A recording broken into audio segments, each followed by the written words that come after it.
নজর রাখবো পরবর্তী সংবাদে। জুনিয়র ডাক্তারদের যে আন্দোলন, আরজি করকে নিয়ে তাকে কালিমা লিপ্ত করার চেষ্টা এবং সেই জায়গায় অভিযোগের আঙুল বিরোধী দলনেতা শুভেন্দু অধিকারীর বিরুদ্ধে, বঙ্গের বিরোধী দলনেতা শুভেন্দু অধিকারীর বিরুদ্ধে অভিযোগ জুনিয়র ডাক্তারদের আন্দোলনকে কালিমা লিপ্ত করার চেষ্টা চলছে।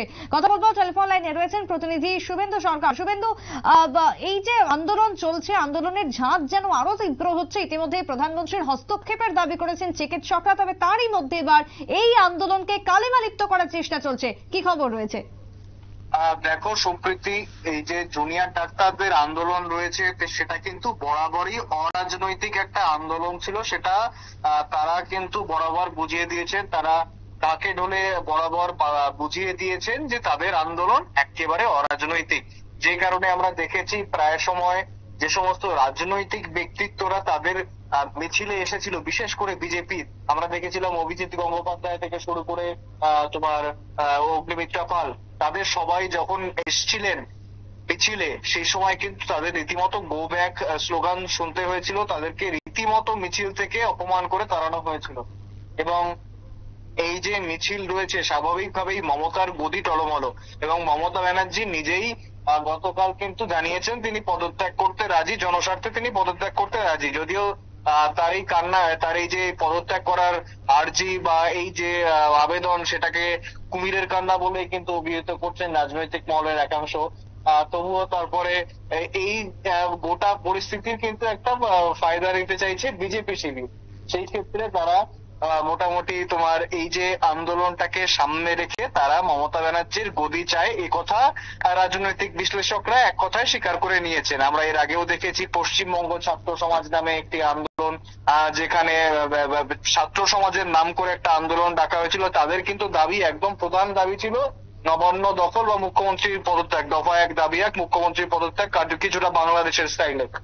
কিন্তু এই যে যারা এই আন্দোলনটা করেছিলেন তাদের মাথারা যে বেশিরভাগই বিজেপি ঘনিষ্ঠ ছিল, সে কথা কিন্তু বেশ সোশ্যাল মিডিয়াতে থেকে শুরু করে মিডিয়া বা প্রত্যেক জায়গায় কিন্তু সে কথা চাউর হয়ে গিয়েছিল রীতিমতো, যে এই আন্দোলনের মাথা যারা, তারা বিজেপি ঘনিষ্ঠ বা বিজেপির সদস্য। এবার এই ক্ষেত্রে স্বাভাবিকভাবেই যারা বিজেপি মনস্ক নয়, তাদের মধ্যে অনেক মানুষই যোগদান করেননি, এবং আবার অনেক মানুষও আছেন তারা যোগদান করেছিলেন। অর্থাৎ এই যে গোটা ব্যাপারটা, দেখো একটা রাজনৈতিক মোড় রয়েছে বর্তমানে বাংলার যে পরিস্থিতি রয়েছে, সেক্ষেত্রে একদিকে যেমন জুনিয়র ডাক্তারদের আন্দোলন চলছে, তাদের যে ন্যায্য দাবি দাওয়া রয়েছে, সেই দাবি দাওয়া নিয়ে যে আন্দোলন বিক্ষোভ তারা চালাচ্ছেন, তার প্যারালালি সমান্তরাল ভাবে কিন্তু আরো একটা আন্দোলন চলছে, যেটা কিনা রাজনৈতিক দৃষ্টিভঙ্গি রয়েছে। তারা দেখাচ্ছেন ঠিকই যে তারা এই বিচার চান বা কিছু, কিন্তু তাদের কিন্তু আসল উদ্দেশ্য, লুকানো উদ্দেশ্য কিন্তু আসলে সেই গদিটাই, যেটা এই মমতা ব্যানার্জির গদি। যে কারণে রীতিমতো এই গোটা ব্যাপার নিয়ে কিন্তু ওয়াকিবহাল আছেন জুনিয়র ডাক্তাররাও, কিন্তু তারা ওয়াকিবহাল আছেন গোটা ব্যাপারটা নিয়ে। সেই কারণে তারা কোনো রাজনৈতিক ইনভলভমেন্ট তারা চাইছেন না তাদের মিছিলে বিক্ষোভে। সেই কারণে বারবার এই ধরনের রাজনৈতিক ব্যক্তিত্ব আসলে তাদেরকে রীতিমতো গো ব্যাক স্লোগান দিয়ে তাড়িয়ে দেওয়া হচ্ছে মিছিল থেকে। এবং এখন যেটা শোনা যাচ্ছে, দেখো সেটা কিন্তু তারা যেমনটা জানাচ্ছেন, জুনিয়র ডাক্তাররা তাদের আন্দোলনকে কালিমা লিপ্ত করার চেষ্টা করছেন রাজ্যের বিরোধী দলনেতা শুভেন্দু অধিকারী। কেন? শুক্রবার স্বাস্থ্য ভবনের সামনে আন্দোলন স্থলে দাঁড়িয়ে এই কথাই জানিয়েছেন তারা, জুনিয়র ডাক্তাররা। তারা এও জানিয়েছেন কি না, তাদের আন্দোলনকে রাজনৈতিক উদ্দেশ্যে ব্যবহার করতে চাইলে আগের মতোই প্রতিক্রিয়া জানাবেন, অর্থাৎ যে কথা আমি বলছিলাম যে গো ব্যাক স্লোগান। এবং বৃহস্পতিবার নবান্নে বৈঠক ভেস্তে যাওয়ায় তারা হতাশ হয়েছেন বলেও জানালেন জুনিয়র ডাক্তাররা। পাশাপাশি তারা এও জানিয়েছেন যে চেয়ারকে সম্মান করেন, মুখ্যমন্ত্রীর পদত্যাগ তারা চাননি। সেই সঙ্গে আরো একবার মনে করিয়ে দিলেন তারা তাদের 5 দফার দাবি। অর্থাৎ দেখো, তোমায় একটু আগেই বলছিলাম যে জুনিয়র ডাক্তারদের নিজস্ব কিছু ন্যায্য চাওয়া পাওয়া রয়েছে, এবং সেই জিনিসটা কিন্তু কখনোই মুখ্যমন্ত্রীর গদি নয়, সে কথাও তারা স্পষ্ট করে জানিয়ে দিয়েছেন জুনিয়র ডাক্তাররা। তারা কিন্তু বেশ কিছু মানুষ যারা রয়েছেন, যেমন ধরো বিনীত গোয়েল থেকে শুরু করে স্বাস্থ্য দপ্তরের সচিব, বেশ কয়েকজন আমলা, তাদের পদত্যাগ চাইছেন, এবং পাশাপাশি তাদের যে কর্মক্ষেত্র, সেই কর্মক্ষেত্রের সুরক্ষা সহ আরো বেশ কয়েকটা মোট একদম 5 দফার দাবি রয়েছে তাদের। এছাড়া কিন্তু তাদের যে মুখ্যমন্ত্রী পদত্যাগ চাই বা কিছু, সেই কথা কিন্তু তারা জানাননি বা তারা কিন্তু বলেননি। এখনো সেই কথাই তারা জুনিয়র ডাক্তাররা জানিয়ে দিয়েছেন।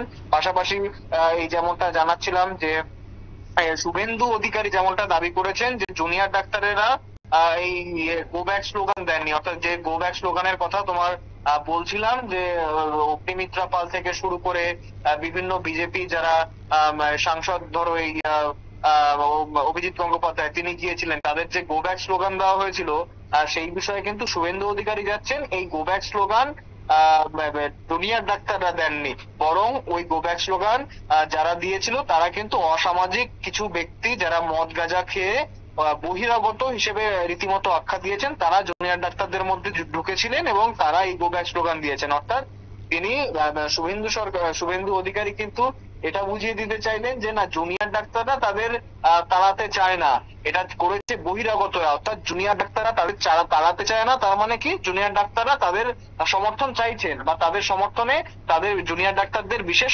অসুবিধে নেই, এই কথা কিন্তু শুভেন্দু অধিকারী কৌশলে বুঝিয়ে দিতে চাইলেন। তবে জুনিয়র ডাক্তাররাও তাদের অবস্থান সম্পূর্ণরূপে স্পষ্ট করেছে, তারাও যেন তাদের এই রাজনৈতিক বা তাদের এই আন্দোলনকে যেন কোনো রাজনৈতিক মোড় দেওয়া না হয়। সুপ্রীতি, একেবারে তাই। ধন্যবাদ তোমায় শুভেন্দু। অর্থাৎ জুনিয়র ডাক্তারদের যে আন্দোলন, সেই আন্দোলনকে ঘিরে বারবার যে রাজনীতিকরণ বা মেরুকরণ করা হচ্ছে, সেটাকে কোনোভাবেই মানতে পারছেন না শুভবুদ্ধি সম্পন্ন মানুষ। কারণ সাধারণভাবে বিচার চাই আরজি করেন এবং সেই বিচারকে কেন্দ্র করে এখন বর্তমানে রাজনীতি ঝুঁকে যাওয়াতে একাধিক এখন কালিমালিপ্ত হচ্ছে এই আন্দোলনকে ঘিরে। ছোট্ট বিরতির পর ফিরে আসবো, সঙ্গে থাকুন।